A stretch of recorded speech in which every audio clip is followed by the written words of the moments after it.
questions, but we want to make sure you have a few minutes to have a coffee break as well. So we're running only 5 minutes late. So Heidi did a very nice job catching us up. So my dear friend Shinu Kachabasi is a professor at Koç University in Istanbul. She has so many awards, I'm not going to read them all to you. I think we'd be here all day. But let me just say that she has done a great deal for the science of research on children and families and intervention, and she has done some very remarkable things in Turkey, and I hope she will be telling us about it today. Her title, From Context-Informed Research with Children to Policies and Intervention.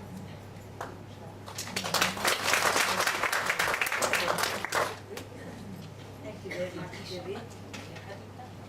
I'm delighted to be here today at the inaugural conference of NEVET, proud of what has been accomplished, and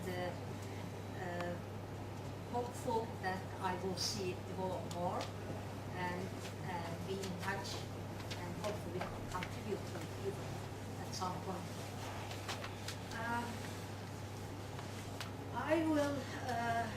I was given this title, and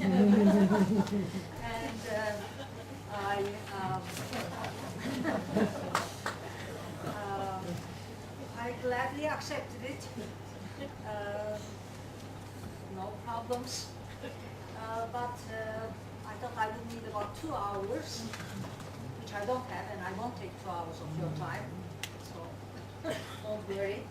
But I will be very, very selective and start with some perspectives that will differ a little bit from what we have heard up to now. I will start with an ambitious statement and say that we can put it as a question mark also, can we talk about an optimal developmental model for children?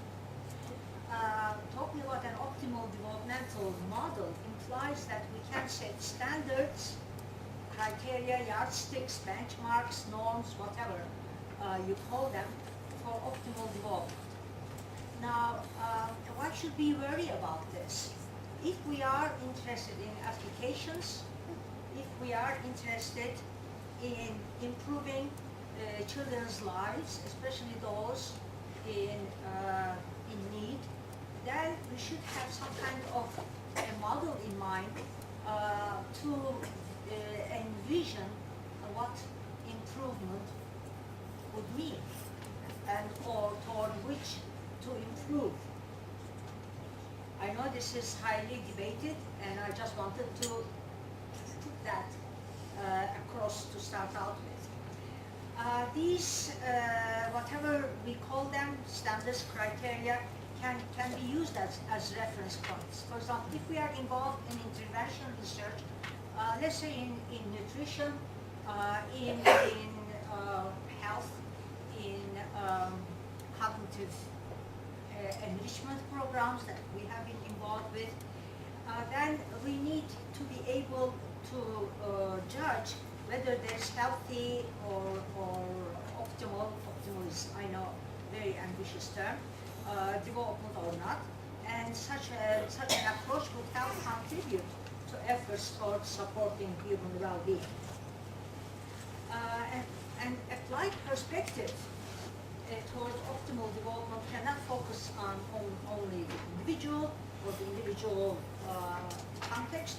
It has to be contextual and have a wider scope, and this has been already mentioned by Debbie. It has to take into consideration the socio-cultural, economic environment, if not political also, and endeavor to build nurturing environments that promote this development. In other words, if we are doing applied work, and I consider social work to be an applied science, just like applied psychology, then you have to have some kind of model, even if implicitly, some kind of model of what is healthy development, because otherwise, how would you know what to apply? And this is a hands-on perspective, and it is a prescriptive stance, whether we admit it or not. It in fact says that this is a better environment, for example, or this is the kind of parenting or environmental stimulation that will lead to that child's better language development, for example, or whatever it is we are involved in. That's why we are involved in applied intervention work. This view has explicit program and policy implications also, such as providing support to parents and or other caretakers to provide more stimulating, more nurturant environments for young children, and providing the environments for building peace. And this view has explicit, as I said, program implications, and a very important issue here is social change.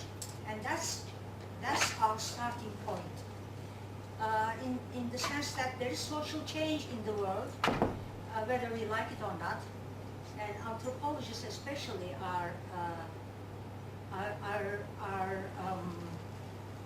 sad about a lot of social change that's going on, and I can understand the sadness there, because some things are lost in social change. But whether we are sad or we are happy, it doesn't matter, it's irrelevant. Social change is going on in the world, and what the implication of this for children, or parenting, or child rearing, is what was adaptive in the rural, traditional, less developed context may not be adaptive in urban, more developed areas. And this is the picture we are faced with. And it's an eye-opener. Even though we know this, still seeing this graphic is an eye-opener. I don't know if you can see it from there, but only in 1990, only a few years ago, the young population, population of youth aged 10 to 19 in the so-called developing countries was such that the rural population was twice as large as the urban population of youth in developing countries in 1990. Very significant difference between rural and urban populations. Look what happens in 2015, only a couple of years from now. The two populations are getting equal to each other in numbers, and only in 2025 the urban population of young people in developing countries is going to surpass the population, the rural population of young people in the world substantially. So what we are seeing is global urbanization, again bringing in all of its problems with it, shanty towns, families breaking up, international migration, but also very importantly, within nation, rural to urban migration is happening. Now, for our purposes, what is most important here, beyond all the political, economic, and other social implications, is that lifestyles are changing. From rural agrarian lifestyles, urban jobs, or even in semi-urban context, different types of jobs, for example, factory work or other types of work, come into existence, and children's lifestyles change. For example, many more children are in school rather than working on the street or in the field. More and more, we know from education statistics all over the world that this is happening. So whether we can ask a basic question, or we can again ask whether we can ask this question, whether there's an optimal fit between children's developmental trajectories in terms of universal standards and cultural child rearing practices. The point is, can we ask this question? Is this a legitimate question or not? That again is a debated issue. From a cultural relativist perspective, this is not legitimate because every culture raises its children in ways that it sees fit and it values. But from a universalist perspective, this is a legitimate question. If, for example, you claim that a child 9 years of age should be able to read and write, if this is a criterion that you use, then you can ask a question like this. And in your answer, when you ask whether there is an optimal fit, if the answer is that there's a misfit, then the next question is whether something can be done about it.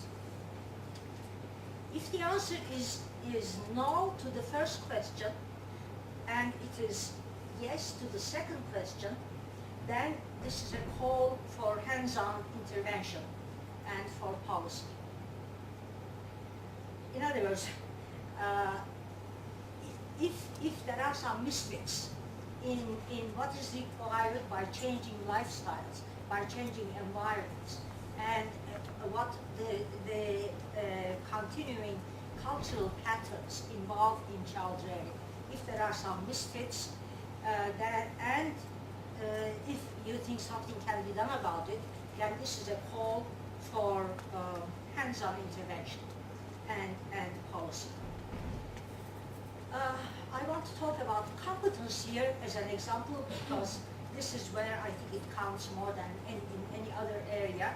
Given the increasing similarity in urban lifestyles in the world, and particularly with the expansion of public schooling for children, some common standards of competence and well-being may be emerging.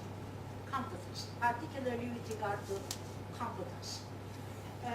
For example, we know this from a lot of cross-cultural research that in more traditional rural areas, competence is often defined as social intelligence, as a responsibility, being a reliable person, and being good with hands, and so on. And these are important skills, of course. No question about it. But these may not be enough when children go to school. And when they search for urban jobs. So some things may need to be added to these skills for competence that will provide children and young people with the skills required for changing conditions of environment, changing demands, environmental demands.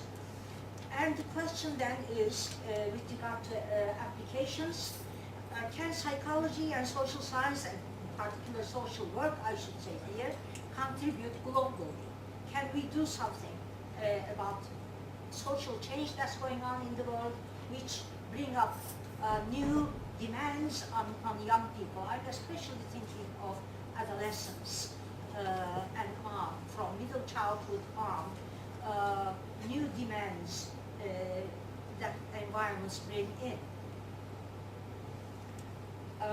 I think on the basis of our knowledge, we can contribute to the well-being and the enhancement of the developmental trajectories of children and adolescents.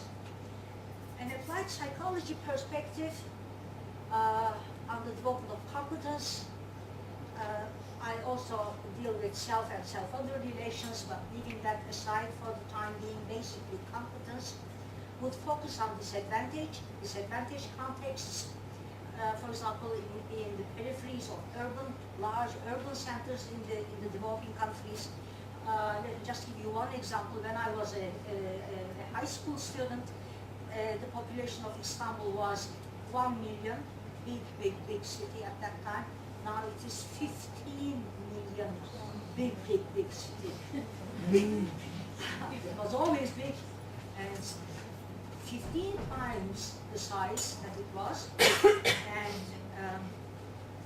we can't do anything about it. There it is, 15 million people, and living not of agriculture, but of other types of economic involvements.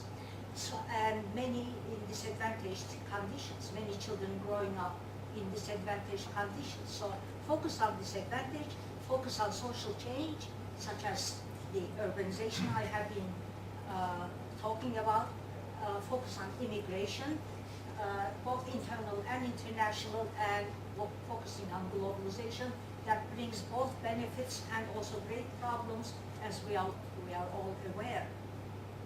So we also focus on our role.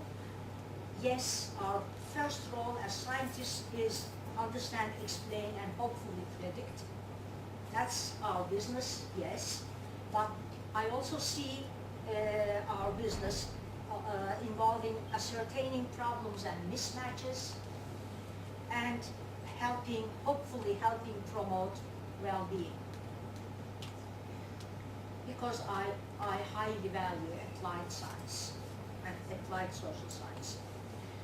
So I will share with you very briefly two examples, research examples, applied research from our work in Turkey that have led to intervention programs and policies for children in need, and that have the potential to lead to more programs and policies, and that have the potential for international applications as well.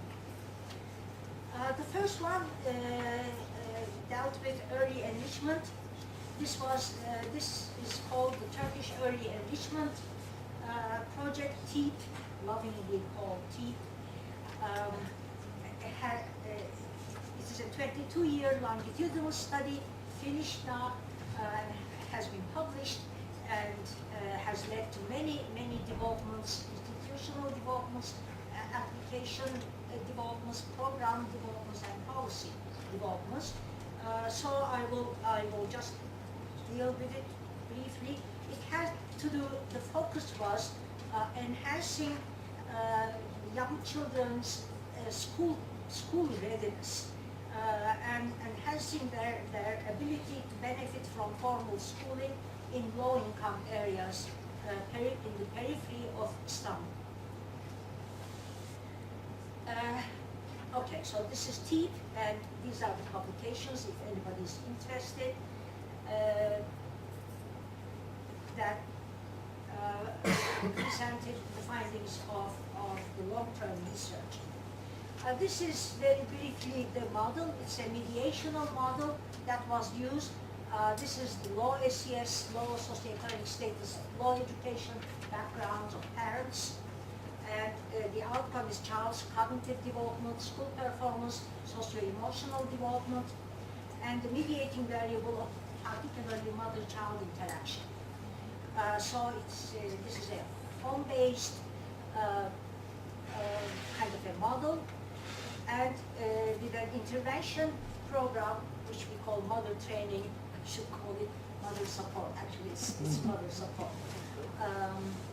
Promoting child's cognitive development, promoting child's socio-emotional development, empowerment of the mother, building communication skills, and so this is an overall mother support program, home-based, community-based. That lasted for 4 years. So the design, it was an experimental design with 4 years, taking 3 and 5-year-old children to start out with, and with baseline measurements in the first year, and then in the second and third year there was extensive mother support program. We also benefited from the HIPPY program that emerged from this university actually in early 1980s by Avima Lombard. I remember her with great appreciation today. What we did was, in the second and third years, we provided mother training to a randomly selected group of the mothers, And then in the fourth year, we again did post-testing and again all sorts of observations, interviews, and testing. So we have fourth year results. Even in the fourth year results, when the children were 7 and 9, the two cohorts, we found that their school, the ones whose mothers were trained, and also the ones who had any educational daycare experience were doing better than the control group on many tests of competence, as well as doing better in school, being more motivated in school, being better adjusted in school, and so on. So fourth year results were very encouraging. And some program applications started even then. This is started in 1982. This is in 1986. Some program applications started. But then we wanted to do a follow-up study, a 10th year follow-up, when the children became adolescents of 13 and 15 years of age, and we found them. And then again, a second follow-up when they, 22nd year follow-up, when they were 25 to 27 years old, young adults. So this is a major study, and I'll just share with you some of the findings of the follow-up. In 1992, we found the adolescents, and I will show you only 3 of the findings from the first follow-up. These are the compulsory schooling at that time was only 5 years. 5 years of compulsory schooling, and this is based on primary school 5-year schooling overall grade point averages in Turkish, mathematics, and overall academic subjects. And you can see, or you can also see the significance levels. You can see that the children whose mothers were trained by us when the children were at preschool age had 5 years of greater school accomplishment, significant in all these subjects. Secondly, we gave these adolescents standardized our vocabulary scores based on Turkish word counts, not our vocabulary words, but based on Turkish word counts. And the difference in adolescence in vocabulary was significant. Remember, we didn't even see the children after they were 7 or 9 years of age. In fact, we didn't see the children all that much. It was their mothers whom we saw, and the mothers trained their own children. But at adolescence, which is a very an important period of development, beyond compulsory schooling, as I said, which was 5 years, vocabulary is a very significant indicator of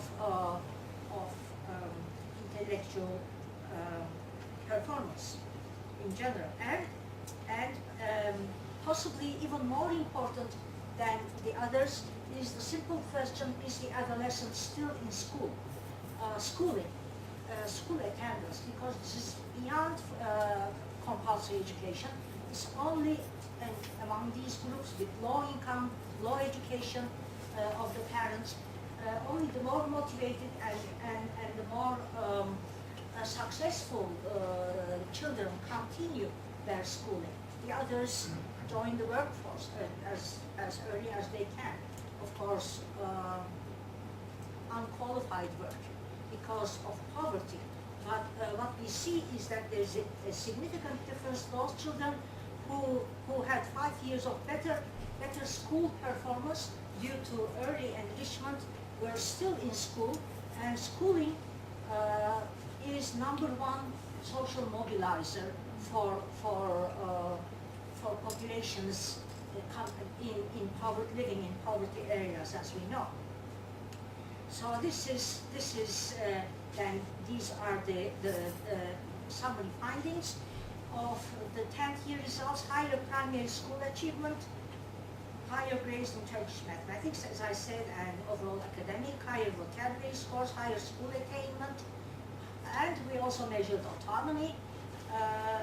So not all competence, but because I'm dealing with competence today more, I'm giving you more of the competence results, and better social integration and social adjustment in school.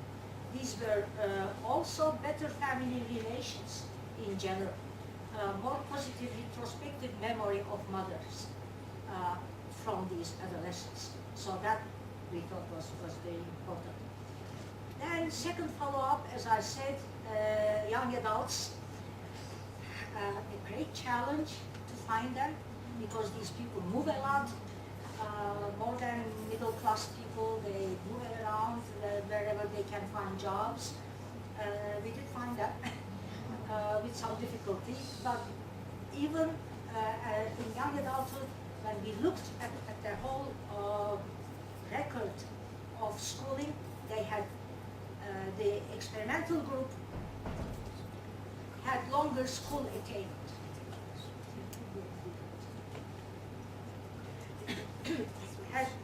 Had been in school longer,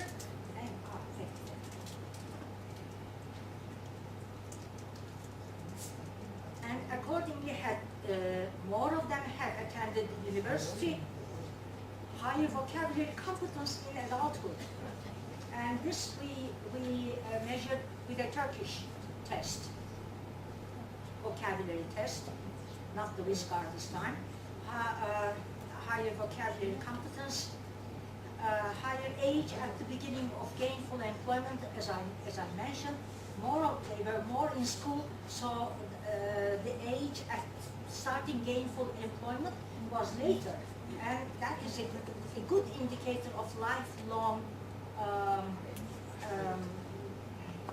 gains, because later entry in gainful employment means more skilled labor. And so they were more skilled when they started their work, and their salaries were therefore higher occupational status as in line with this, and higher computer ownership. These young people were participating in knowledge society and more indebted. They were participating in modern economy, credit cards. So what kinds of criteria can you use with adults? You cannot just give them tests. You have to look at their life and computer ownership and credit card ownership. Simple things you can find out about, and they have a meaning. So then, implications for policies is that one route policies and intervention programs can pursue is improving environments, increasing environmental resources, decreasing environmental constraints, for example, providing better education and employment opportunities to parents and to young people. Another route policies can pursue is to build individual resources. You can work on environmental resources, or you can work on individual resources, for example, enhancing cognitive skills and performance of children and youth. And the TEA project used both of these routes, and we got the outcomes. Because combination of the two routes gives the best outcome. And if you are economically oriented, and especially if you want to impress policymakers, you have to use some economic arguments. And this is one. An economist did this. We don't know anything about this kind of analysis. All these scenarios, this economist calculated the benefits of mother-child education program based on one indicator, increased productivity and income. So they used increased productivity and income and they had all these estimations and scenarios with the cost-benefit ratios. To make the long thing short, the point is you put one and what do you get in return?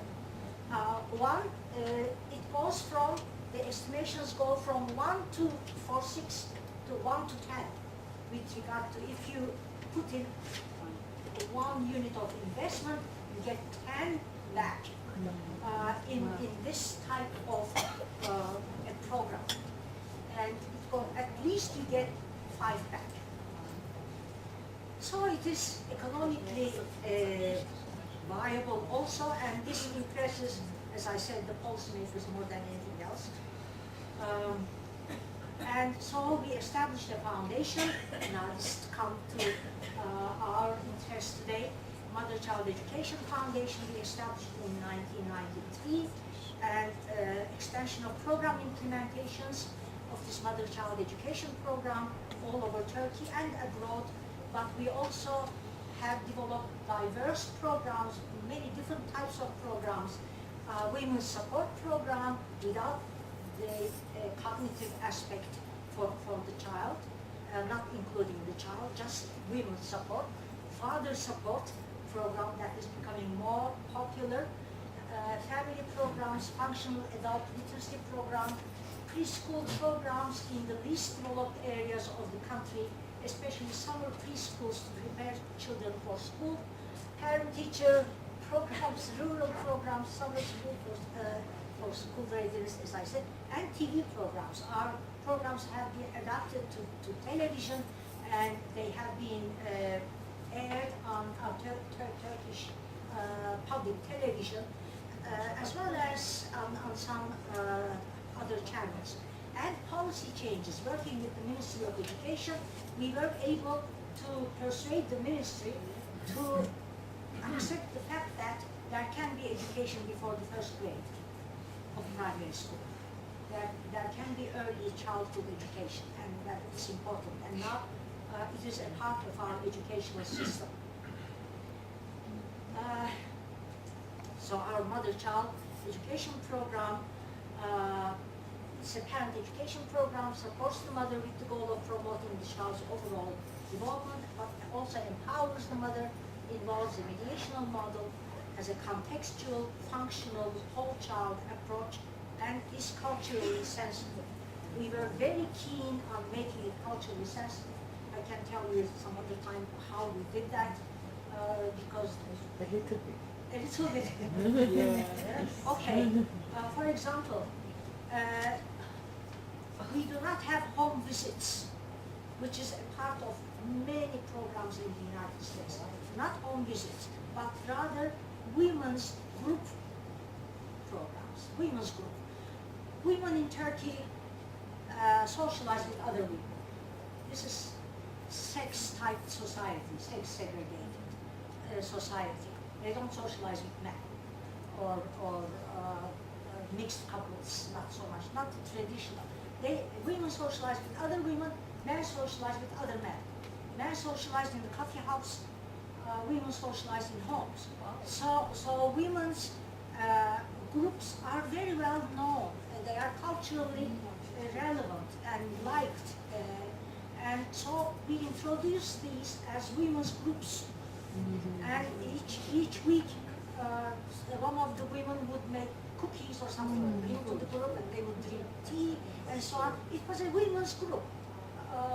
No teachers, nobody, a group facilitator, and it was group discussion and group decision making, which we used a lot, which is familiar to these women. Whereas if an expert social worker, even a nurse, goes into a home, there's a hierarchical relationship between the mother and the expert who goes into the home, and the home may be too poor, and the woman might be embarrassed to get this stranger in the home.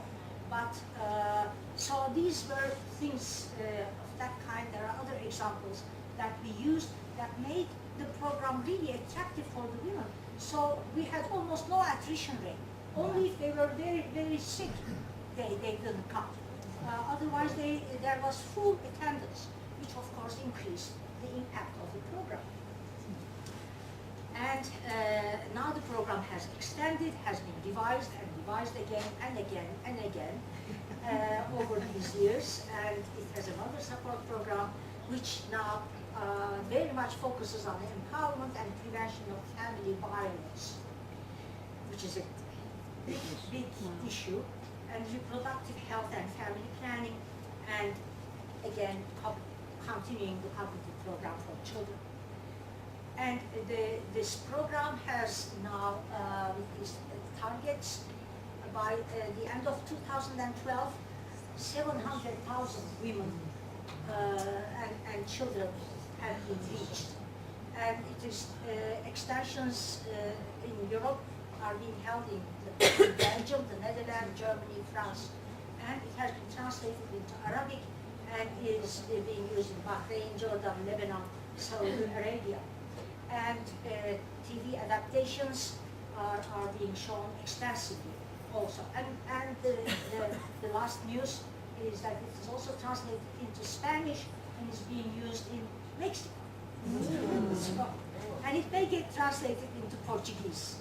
I'm not sure about that yet. So the policy of council, okay, I will pass these. I'll just mention very briefly our current work, our current project. This time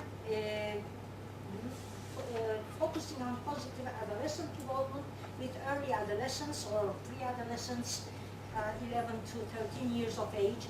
Again, in low-income areas, we do this work now in the schools, in public schools. I find this age period to be very important also. It's a formative years of socializing into society, and the cognitive capacities are increasing with age, so it is possible to reason things out extensively with these young adolescents. Our team is now in the field, and this is a rather untapped period of human development in Turkey. This is a 3-year intervention project, and these are some of our goals. This is actually, this part is socio-emotional development, not competence. This is to build socio-emomal well-being of the child, autonomous related self, which is my main perspective on understanding the self, and positive self-worth, positivity, optimism, incremental personality and intelligence beliefs, the idea that we can change.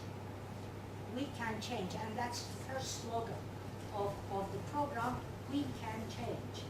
And so we are changing altogether.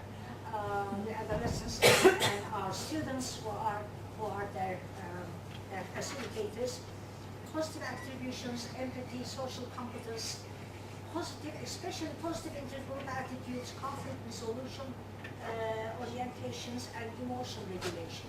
These are the topics with, again, with an experimental design, pre-testing, post-testing, experimental control groups, 4-month program, and the numbers in experimental 15 classrooms. This work is going on once a week in 15 classrooms in these schools, 6th grade children, 490 experimental group, 440 in the control group, and we are hoping, again, targeting these socio-emotional developmental aspects, and what we are trying to do is reaching out to youth at the tender age of early adolescence, building strength toward later healthy development into adulthood, building acceptance, I should say, rather than tolerance, acceptance and appreciation of differences of all kinds, sex differences, national differences, religious differences, ethnic differences, building empathy, conflict resolution skills, improvement of intergroup relations, and building peace. So the conclusion from these two examples is that children in need can and should be supported, and scientific research provides the basis for understanding and enhancing their children's overall development, and our scientific research also points the way toward applications and policies to implement what is learned, what we know, for the well-being of children in need. Thank you.